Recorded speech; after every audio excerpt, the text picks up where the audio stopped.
Hey, friend. Welcome back to the Road to Happiness podcast. We're Josh and Cassie Spurlock, your hosts.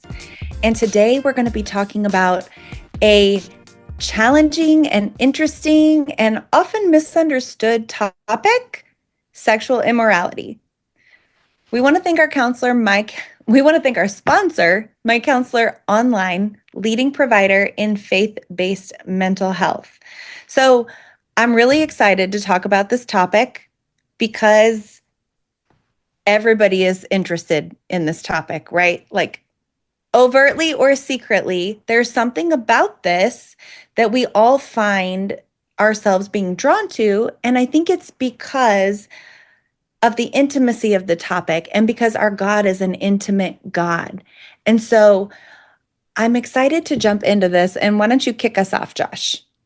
Yeah, I think the topic of sex, piques people's curiosity, and it's not accidental because God designed us to be curious and interested in sex. It's part of our biology, and it's part of what draws us one to another. And yet, God put parameters and design around sexuality for the purpose of protecting this really cool thing that He made for us. But that creates this tension a little bit, right? Because we have Yes. sexual desire, we have sexual interests, and in left in a kind of undefined space, we can tend to mess things up a little bit. Like we have a, No, I know, humans don't mess things up. the world is We're broken, right? notoriously responsible. Oh my gosh, the world is just broken. And so, sometimes it gets broken, sexuality gets broken because of personal sin. It is just kind of rebellious choices that we make. We're like, I kind of know what God says. I know what, would be best here, but I just don't want to Do do things that. my way. That's right. I want to do things the way I want to do it. But it's not always as a result of personal sin. Or personal sin doesn't always happen within a vacuum. That is, Yes.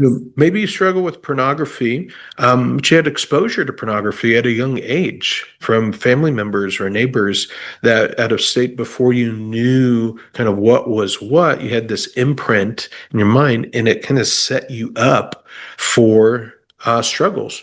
Or maybe you grew up in a family where pornography wasn't talked about and you weren't given a teaching around God's design around sexuality.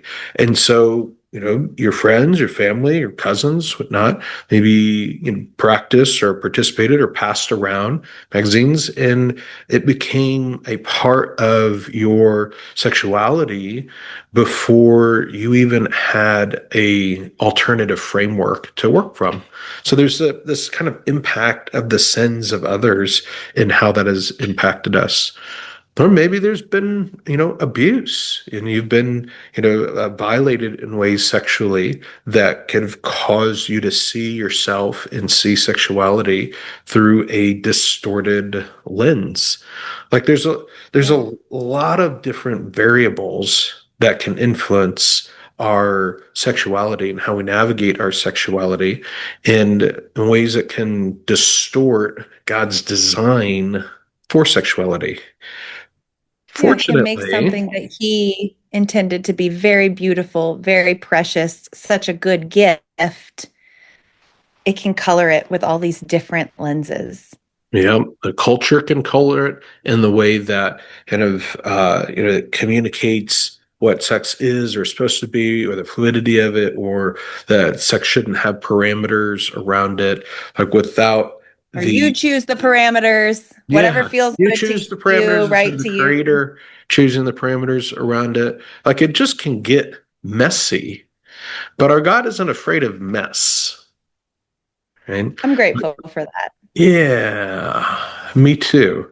The accuser of our soul, the one who wants to bury us in shame, wants to kind of set us apart around sexual sin, sexual brokenness, difficulties, and kind of leave us feeling trashy, tarnished, lesser than, and unworthy, broken, Yeah. damaged goods. Yeah. That's not God's. heart for us. That's not Yeah. his feeling towards us. Even in the midst of sexual sin, that's not his heart towards us. Yes, there's this powerful truth that from the vantage point of the cross, all of our sin was future. Mm, yeah. That all of our sin, past, present, and future, is addressed at the cross. And God, when we are in Christ, God no longer sees us through the lens of our brokenness, whatever the nature of that brokenness is. Right. But he sees us Because if it's as the not this, completed it's work. something. Yeah, he sees us as the completed work that he's Mm, already redeemed. Now we exist yeah. in time, and so we see ourselves in the middle of the mess, and so we're inclined to kind of struggle with Yes. the messiness that Yes. we're in. But he's not intimidated by that. He No. sees the completed work. He sees what he's already done, and he knows the journey that he has us on to bring that about. And that's the Yeah. lens through which he sees us. And he uses people and relationships in our life to be a part of his redemptive story in our life.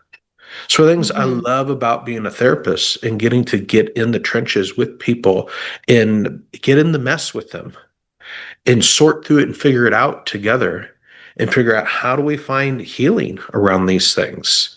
How do we navigate compulsive sexual behavior? Where we compulsively Hmm. act in ways that are violating our standards or our convictions around what sex should be or how it should behave.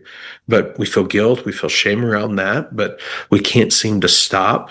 Well, there's answers to that. We can understand the Yes. wounds and the gaps that drive that kind of compulsive behavior, and we can see Jesus redeem those things in a way that removes that compulsion and allows us to live in freedom and to experience, the real true life that Jesus designed us for.